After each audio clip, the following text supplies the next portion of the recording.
I want to convince more employers to do the nature of this work and benefit their own businesses and their own communities in the process. And so, even if we could open 10 restaurants a year, we are creating jobs in 40 to 50 person increments with each restaurant opening.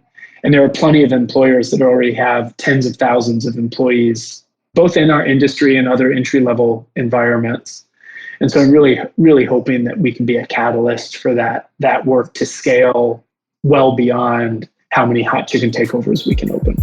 Let's discover the Cleveland entrepreneurial ecosystem.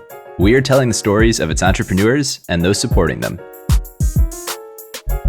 Welcome to the Lay of the Land podcast, where we are exploring what people are building in Cleveland, and we're coming to you live from Cleveland, as we always do. Today's guest is coming from the land adjacent, but with a growing presence here in Cleveland. Joe DeLoss's story is one of service, one of entrepreneurship, one of chicken, and of change for good.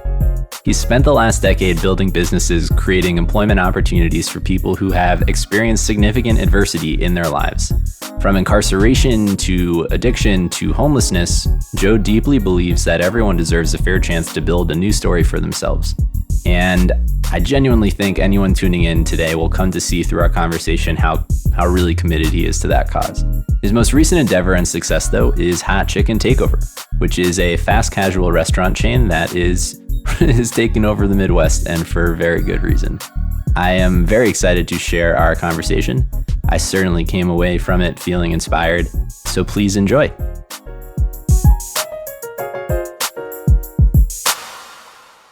So I would love to get started with the purple elephant in the room as I see it, right? Obviously, the last 9 months now have been pretty wild, to put it elegantly, and really particularly challenging for the restaurant industry. And I remember, I think the most astonishing of some of the COVID statistics I've seen was the data that was put out by OpenTable showing reservations going from near 100% down to zero in the matter of a week. Yeah, I've also noted kind of the proliferation of ghost kitchens and takeout and delivery. But all this is from my outsider's perspective as someone who just eats food and consumes food. I would love, from your perspective as a restaurateur, how is COVID impacting the industry? And then more specifically, how have you thought about the adaptability and resilience of Hot Chicken Takeover through this really hard time? Entrepreneurs are, in particular, restaurateurs are, I think, all those I've met, pretty adaptable and pretty nimble. But of course, nobody predicted this, and nobody anticipated such huge disruption that changed consumer behavior, functionally overnight. And so, from a broader landscape perspective, yeah, the statistics are staggering. I think maybe it was the Wall Street Journal just said or Goldman said, I think 110,000 restaurants have already closed due to COVID, with that number, being far from done as we go into winter and even push towards a vaccine. I think the people that have been really, really devastated are a lot of small owner operators that were, many of whom that I know in our market, throughout Ohio, a lot of owner operators that had just opened up and were just building brand awareness that had this huge interruption and didn't have a lot of customer loyalty before then, are really in a hard spot. Thankfully, it's had dramatic impacts on our business. We chose to shut down the restaurants for almost 2 months as we pivoted and adapted to the new environment. And I'm happy to talk about the reasons we made that choice and what it meant for our team and everything. But, the short headline answer to what you've asked is, thankfully, the nature of our business, the nature of our product, and the nature of our service model was able to pivot into this kind of new level of customer preferences and carry out orientation pretty well. And so upon kind of reopening, we were able to really thrive. And we used our downtime really strategically, and I think that helped our cause.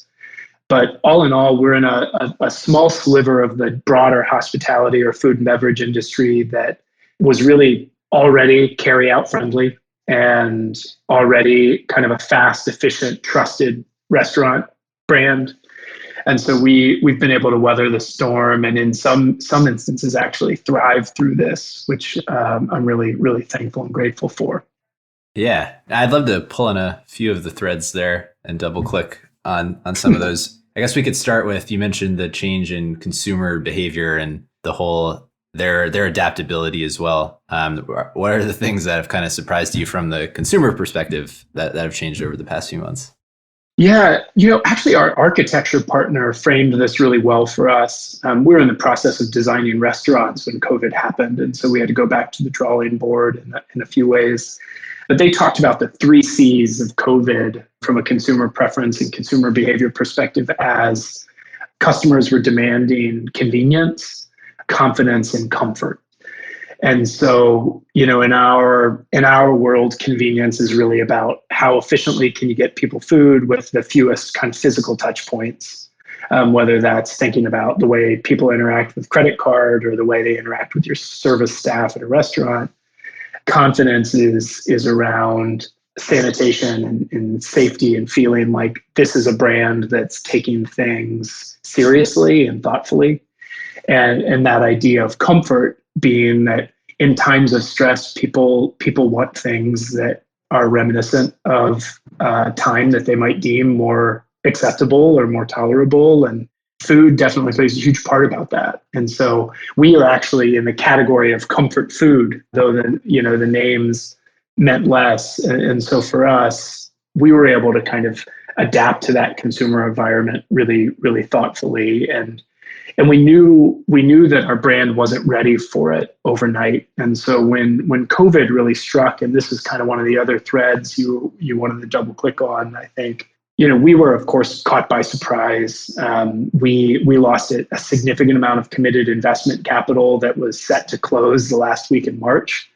And so we kind of had this big blow financially, which is that we had money that we had counted on already earmarked for growth and some leases that we had signed. And it just got pulled out. And I understand why it got pulled out, but it was a huge, difficult, push for us.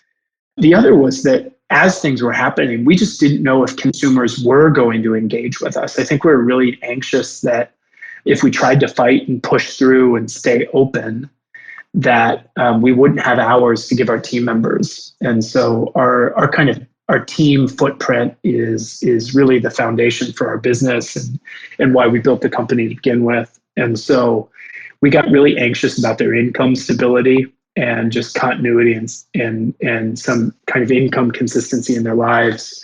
And so when we made the call to close down, it was something we took seriously, but we had prepared for about a week and a half into the crisis to actually shut down to ensure that we could create continuity for our staff to get them over onto unemployment and emergency benefits. And so there was a tremendous amount. We basically built an employee intranet with data and information to navigate that, kind of migrate them onto these new systems and just really care for our team through that process. And so thankfully, we navigated that transition. When we did reopen, our team came back like full force, and we were able to recall 90% of our team with zero issues at all, which was a huge boost. And then during the downtime of COVID, there was a team of about 8 of us left. So we went from about 110, 120 people to 8. The 8 of us that were left pulled off. We called it Project Phoenix, and because we intended to rise from the ashes. And the 8 of us did about a year's worth of planned strategic initiatives to technology, menu, supply chain, back office support. And we spent 2 months strategically rebuilding our business, redesigning restaurants, and came back, guns blazing. That's fantastic. Yeah, definitely would like to hear a bit more about the current state and COVID, but I do want to take a step back. I know Hot Chicken Takeover has its roots down south of where we are in Cleveland, but I'd love to hear, kind of painting the picture of how we got to where we are today from the, the founding story, really the mission as well, an overview of the business and, now with a growing presence here in Cleveland as well.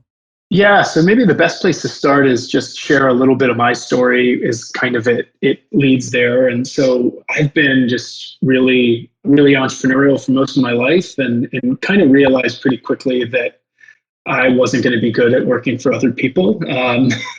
And so for as long as I can remember, I mean, probably since the fourth grade, I was building businesses to generate income, whether it was like reselling snacks to construction workers in our subdivision that I took from my parents' pantry or teaching guitar lessons, whatever it was, I was always hustling. The other thread in my life was really tied to kind of volunteerism and community impact and generally in a very like conventional charitable way, like serve soup at a soup kitchen, stock shelves in a food pantry. And so fast forward through adolescence, I just had, when I got into school and kind of had the privilege of going to college and just assessing what the world might mean for me, I started getting really disenfranchised with a lot of the community service I had done and just felt like, no matter how long I serve soup, the line's like never getting shorter and it'll always be back the next day.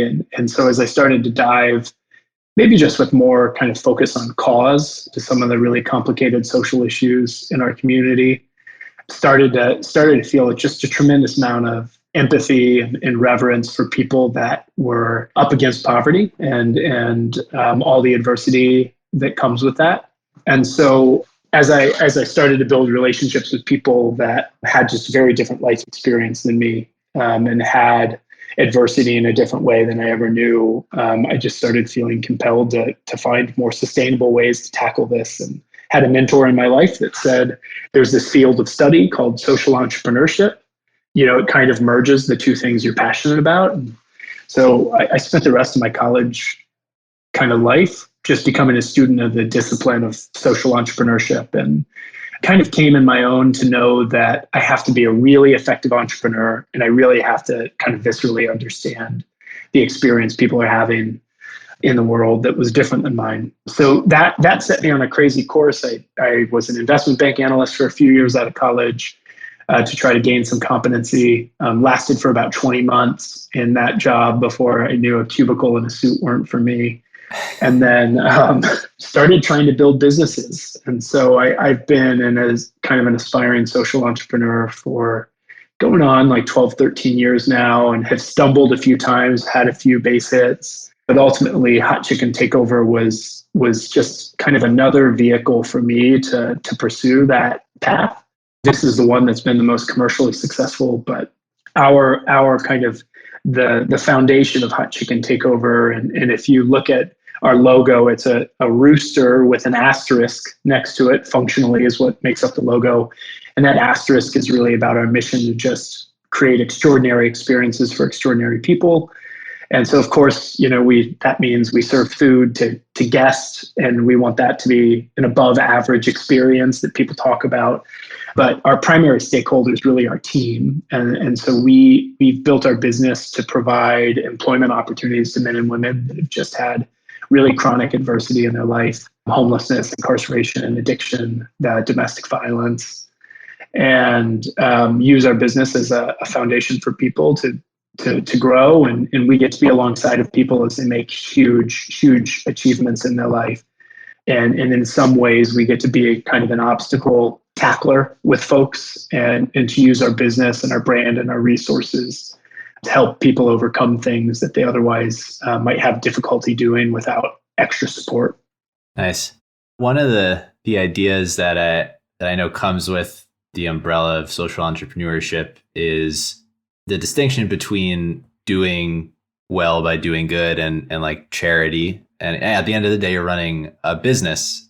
So could you expand a little bit on that idea and like how you think about the social impact that you are having while building a commercially viable and not just viable, but like successful company? Yeah, this is a great question. I think, the reality is there's a lot of gray area in this kind of like broader name of social entrepreneurship. And you've got, more traditional, conventional social service agencies and nonprofits that are dipping their toes into social entrepreneurship, or have started selling something and they call that social entrepreneurship. And then you've got folks on our end who are really vying to be a commercially scalable enterprise. And so I'm sensitive that just as I answer this, I'm definitely on one far end of the spectrum. And in fact, feel like any charitable inclination of doing this work really does a disservice to the people that we intend to employ and serve, and in some instances strips them of dignity. And so our orientation is pretty far from charitable. It's a very difficult place to work. It's a difficult place to be employed. We're a competitive employer. We think one part of being a competitive employer is to be a fair chance employer and give opportunities to men and women that have alternative resumes, or criminal records. And by extending that opportunity, we find that we get a really compelling group of hires that are really motivated to work and really grateful for the opportunity they've been given, but also men and women that have a tremendous amount of resources and competency when it comes to operating and playing in the space. And so, for us, the way that shows up is we don't market our company as anything charitable. I think about those like late night Sarah McLachlan SPCA commercials with the sick puppies and that kind of call to action that if you don't give us money right now, we're going to murder all these puppies. And that, unfortunately, is how many social enterprises talk about the people they employ, if they are an employment-based social enterprise. And so we know that our business is strong because our people are strong. And so we don't tell the story of our staff. We allow them to tell the story themselves if they so choose. And accordingly, we kind of treat our mission as like a second or third date conversation for our customers. We want to build customer relationships because people love our food and our hospitality experience and our consistency. Or if we make a mistake, we love how we recover and own up to that mistake. But often our customers are finding out about our employment approach well after they've decided to become our customer and have fostered some loyalty. And so it works out to be probably the majority of our team members, it's well over 50% are specifically fair chance candidates that have been affected by a criminal record in the past. But the vast majority of our team have been up against some other level of adversity in their life. That probably pulls us to 80+%. And I generally think that's representative of who's working in our industry anyways. We just choose to approach it and support people differently. Yeah. I'd love to, on the team building front, you mentioned, the business is strong because the people are strong. I'm curious your perspective on into the future. Is the intent and goal for people on the team to, leave Hot Chicken Takeover and pursue their own ventures, or to kind of retain them on the team? And because it's very clear you love these people as part of the team. Yeah, kind of not our decision to make. Sure. We want to attract people, and as our business grows, we have growth opportunities for people, and so the more restaurants we open, the more managers we necessitate, the larger our office staff grows. That creates other positions. We have a very firm commitment that the vast majority of our promotions happen from within. And it means that we're doing our work to develop people and support people organizationally. But plenty of people enter kind of our doors and join our teams with a different vision for their lives. And so whether that's somebody wants to become a chemical dependency counselor or a commercial truck driver, wants to go back to school and pursue a different vocation, so long as somebody's kind of raising their hand and say, I have a vision for my life in the future, that's what gains you entry to Hot Chicken Takeover, regardless of what that vision is. We just try to leverage our resources to support that end, and have generally found that if somebody's on our team for 6 months and they've been able to achieve what they wanted to in their life, and they used us as a stepping stone to that next job, it really actually works in our favor because they become huge advocates for our business, huge advocates and cheerleaders kind of internally to the team. And so it's a really positive outcome. And so we do think of our turnover in two camps. One is just really kind of positive turnover and attrition because it's a positive work outcome that we've supported. or the traditional regrettable turnover tied to you weren't meeting an expectation of ours, or we weren't meeting an expectation of yours, and we weren't able to salvage this relationship. And it's important to note our turnover, that regrettable turnover for Hot Chicken Takeover, is about a third of what it is on average in our industry. And so we're retaining people 3 to 4 times better than our peers. And so it kind of goes to show that this work isn't just warm and fuzzy and charitable. It's actually, really, really creates positive outcomes for our business. And we at Harvard Business School wrote a case study on us to that outcome, which was really an exciting experience for our staff. But to really validate that this is actually a better way to do employment and work culture, which we're really proud of. To the degree that the mission and what you're focused on there is a second or third date topic with the consumer, from the perspective of private capital and investment, I know you mentioned some of it had maybe just fallen through at the beginning of COVID, but as a backed business, how does that play into the conversations with investors and funding?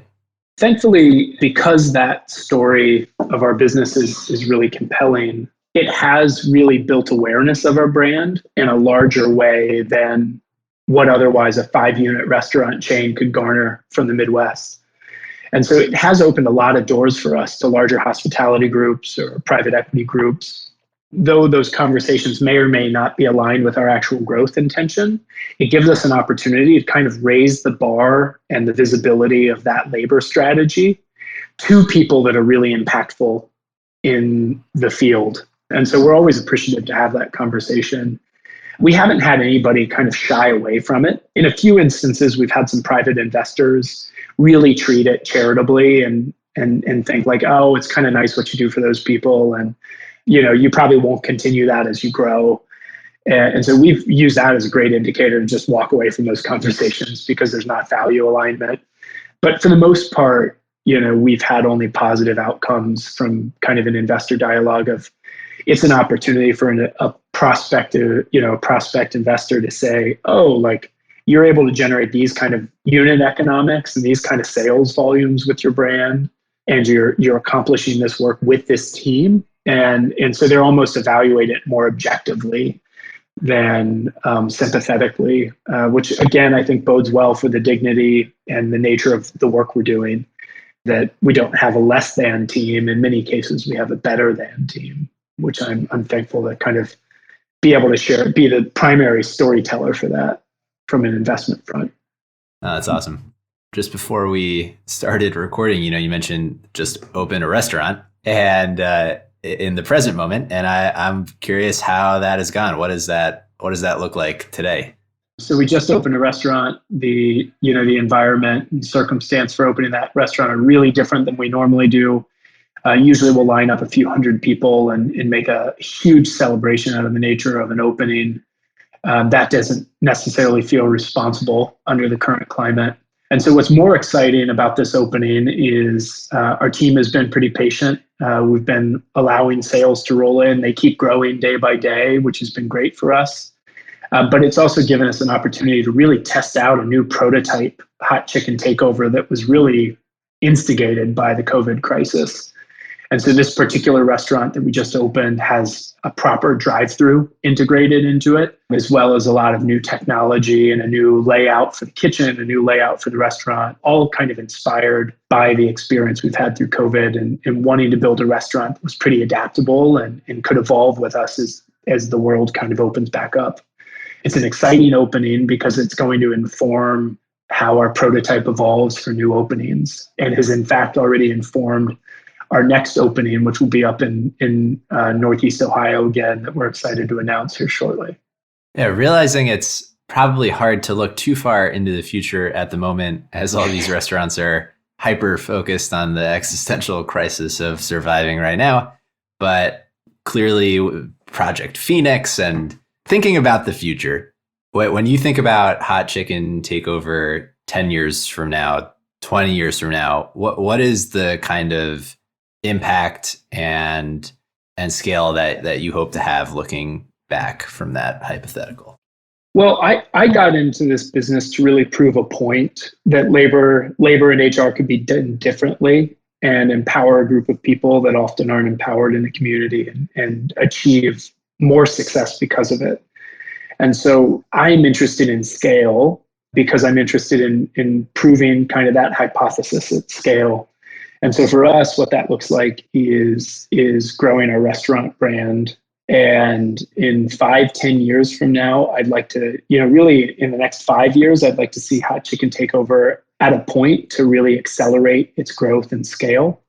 And so a prototype fully fleshed out, having a team that's capable of opening, 6+ restaurants a year and really positioning ourselves for the type of capital that could throw some rocket fuel at what we do. And so the flip side of that is that I want to convince more employers to do the nature of this work and benefit their own businesses and their own communities in the process. And so, even if we could open 10 restaurants a year, we are creating jobs in 40 to 50 person increments with each restaurant opening. And there are plenty of employers that already have tens of thousands of employees, both in our industry and other entry-level environments. And so I'm really, really hoping that we can be a catalyst for that work to scale well beyond how many Hot Chicken Takeovers we can open. Yeah, honestly, it seems like the proof is in the pudding, or the chicken, if you will. Is there pushback you get from trying to, spread this model? Like, where, if any, is the pushback? Because it seems to be working. A lot of outside businesses look at what we do and they really think it's in the novelty of who we hire.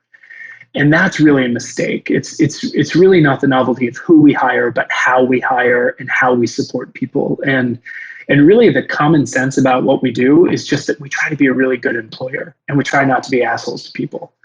And most of our employees that have come to us through working a series of entry-level jobs, working in a series of industry jobs, have no positive work experiences to report.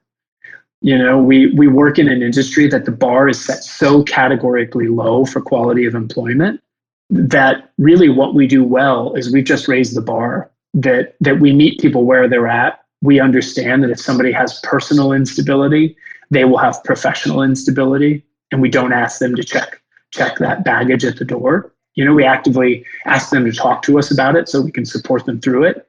And so the pushback we get often is that most employers that are really failing at this work, that are seeing 150, 200% turnover a year, which is really kind of average in our industry, is just behaving really poorly. And they don't value their team as an actual resource. They just think it's a cattle call that they can burn and churn through people. And so the pushback we get is from employers that are really stuck in a bad way. And it shows from all HR indicator. Most employers in our industry actually have to report shrinkage on their profit and loss statement, which is just a way of saying that they have employees stealing from them. If you're a warehouse operator or a large food operator, you actually are you're expensing the food and the product that walks out your door because your team is actively stealing from you. Shrinkage. That is a financial euphemism I have never heard. Also, what's crazy to think about is many employers that are accounting for shrinkage are not fair chance employers. So I have to often remind people that you're actively hiring the best of criminals because they haven't been caught and they haven't established a record.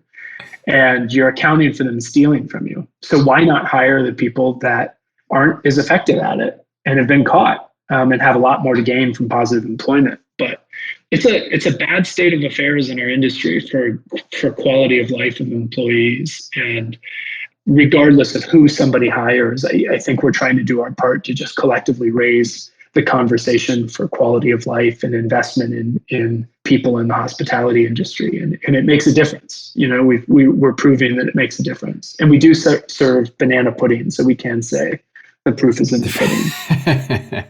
Nice. One of the things you mentioned earlier, and it just came back to me, was the income continuity issue, especially as, having actually gone through the shutdown and And I assume now thinking about the possibility of, the future, how did you actually navigate the bridging that financial strain? Yeah. So if you recall back to kind of April when businesses were starting to close, there was so much uncertainty, and our public assistance system was pressured in a way that it's never been pressured before. And so we knew going into it that, we were going to be one of many employers putting added pressure onto that system. And in many instances, it would mean that our team members would be looking at a 2 to 4 week gap in income. And so we leveraged all of the accrued paid time off our team members would have, which we give our team members paid time off.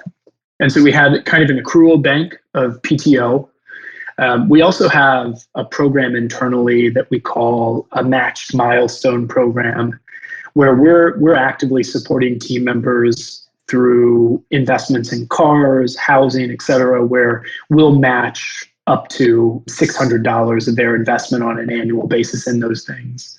And so we leveraged that whole accrual bank to just give people emergency financial relief and to do it in a way that wouldn't affect their ability to get public assistance. And so, we didn't do anything remarkable in that capacity other than ensure that we were with our team members every step of the way to make sure that they had that and that they had somebody to call along the way. And so it was really an exercise about communication and education, and that even though functionally people weren't on our team anymore, they had full access to our HR leader, who was kind of on the front line of ensuring public assistance and everything like that. And that we had the wisdom to share meaningfully with people. The other thing we did is we emptied out our refrigerators in the restaurants to our team. And so all of the products that we stocked became groceries for our staff in the short term, and became kind of a meaningful way that we could support people and fill their freezers with chicken and try to take just some of the edge off of the hardship that they were encountering. And so a lot of communication, some hand-holding, some generosity in financial and other resources. And it made a big difference. Yeah, I can imagine it did. I would be remiss to not ask about the prospect for more Hot Chicken Takeover restaurants in the immediate proximity to where I live. Curious to the degree you are able to speak to expansion plans in Northeast Ohio. What does that look like in the more immediate future? Well, specific to the Northeast Ohio kind of market, generally speaking, we definitely have one more restaurant that's happening in 2021. That restaurant was also one that was intended to already be open. We intended to get it open in October, November of this year, but COVID had about a 6-month delay. And so that restaurant will come online in the spring. We're cooking up a whole bunch of other things as well, not at a point where they're shareable. But kind of broadly speaking about expansion, we're kind of holding for a moment. Both restaurants, the one that we just opened, the one that we just mentioned would open, were already in process when COVID hit. And so we have really nothing new on the horizon that we've committed to during COVID, and are at a point where we're trying to get stable and really test out some of the new assumptions we made about real estate and restaurants, so that they can inform our future expansion ideas and what real estate we look for.